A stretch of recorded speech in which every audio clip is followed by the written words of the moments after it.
नमस्कार एम जय किचेने सकल बंधुদের स्वागत জানাই।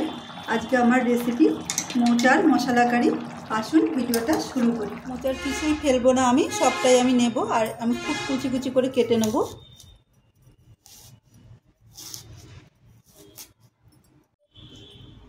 আবার এরকম উল্টো করে ঘুরিয়ে নিচ্ছি, নিয়ে এগুলো খুব সরু সরু করে নেব। এবার ঝুড়ি ঝুড়ি করে কেটে নেব।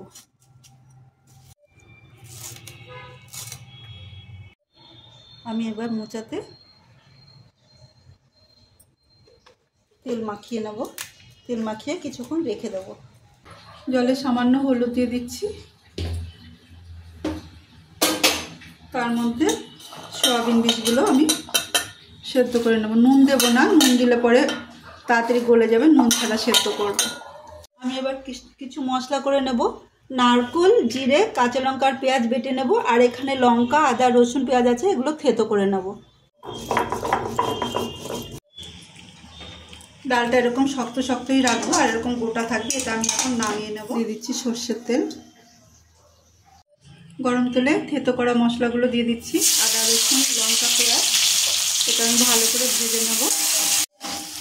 মশলাটা মিডিয়াম ফ্লেমে কষিয়ে নেওয়ার পর এবার দিয়ে দিচ্ছি হলুদ গুঁড়ো, আর দিয়ে দিচ্ছি লঙ্কা গুঁড়ো, আর দিয়ে দিচ্ছি একটু মশলা ধোয়া জল।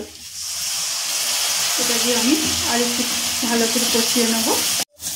মশলা কষিয়ে নেওয়ার পর এবার আমি দিয়ে দেবো ঝুরঝুরি করে কেটে রাখা মোচা। ভালো করে মিশিয়ে নেব মশলা।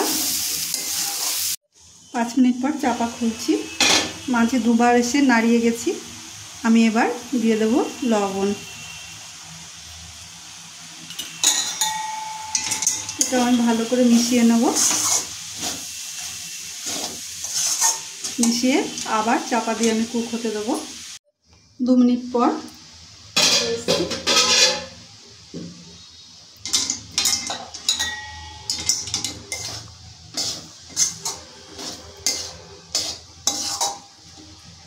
এবার আমি দিয়ে দেব নারকেল বেটেছিলাম লঙ্কা আর পেঁয়াজ দিয়ে, সেটা আমি দিয়ে দিচ্ছি। দিয়ে দিচ্ছি প্লেট ধোয়া জল। ভালো করে মিশিয়ে নেব।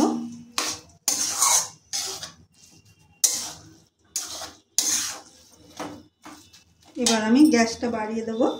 গ্যাসটা বাড়িয়ে দিয়ে আর একটু জল দেব। আর একটু জল দেব আমি। এরকম পাতলা মতো হবে, একটু ঘন পাতলা। এবার আমি চাপা দিয়ে কুক হতে দেবো। 7-8 মিনিট পর ফিরে এসেছি।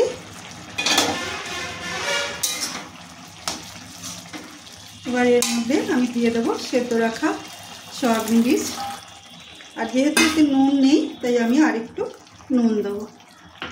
এটা মিশিয়ে আরও কিছুক্ষণ আমি ঢাকা দিয়ে কুক হতে দেবো। ফোড়ন তৈরি করে নেব, তার জন্য দিয়ে দিচ্ছি তেল। আমি দিয়ে দিচ্ছি সর্ষে ফোড়ন, আর দিয়ে দিচ্ছি কিছু শুকনো লঙ্কা ফোড়ন। গ্যাসটা অফ করে দিয়েছি। এবার একটু নাড়ছি। এবার এর মধ্যে আমি দিয়ে দেবো কসুরি মেথি।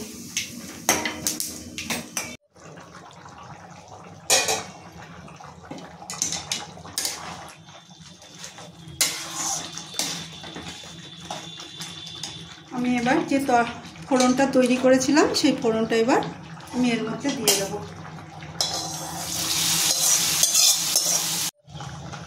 ভালো করে মিশিয়ে নেব। মিশিয়ে আরও 2 মিনিট কুক করে নেব।